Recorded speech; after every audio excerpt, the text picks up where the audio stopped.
Ma o te poloai atu i au tau Tusi nei upu pe mawaina o walu.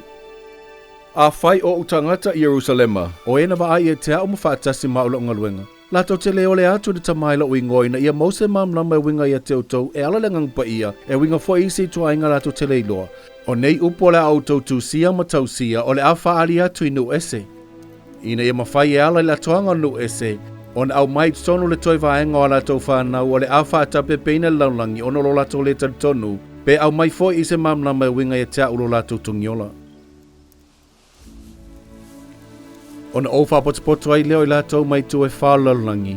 Ona o faatauina leo le feagaiga lea na whai le Tamā i tangata o mo le aiga o Isaraelu. Whaauta o asa ngatai o la o tuai leo pumoni Nuuese. Ina ia whaali atu e te latou le atoa ni mea. Ma ua poloai mai o le Tamā i o whai atu i a te autou.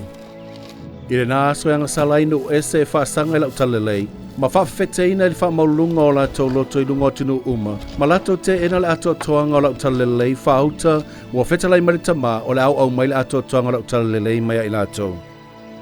O na o manatua leo lau whengenga na o whai e lo'u nuu le aiga o Isaraelu.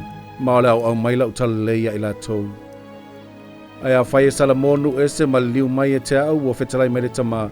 Whauta o lau faitauina i latou ma lo'u nuu o Isaraelu. Ua poloaiga ua le Tamā. E te tauna o tu atu le nei nuu le nei lau ele mo lo latou tofi.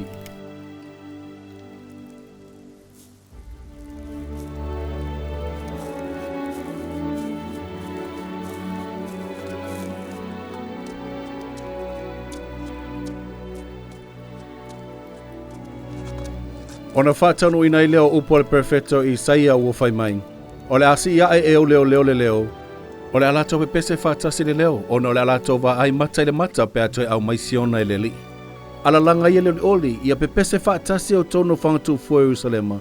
Ona ua whaamawhanawhanaina e leli ilona nuu, ua ia tongiola ina Jerusalema. Ua afe leli ilona aupa ia i mata o atunu uma. Ma o le awa aitulu inga uma le laulangi leo la tanga le atua.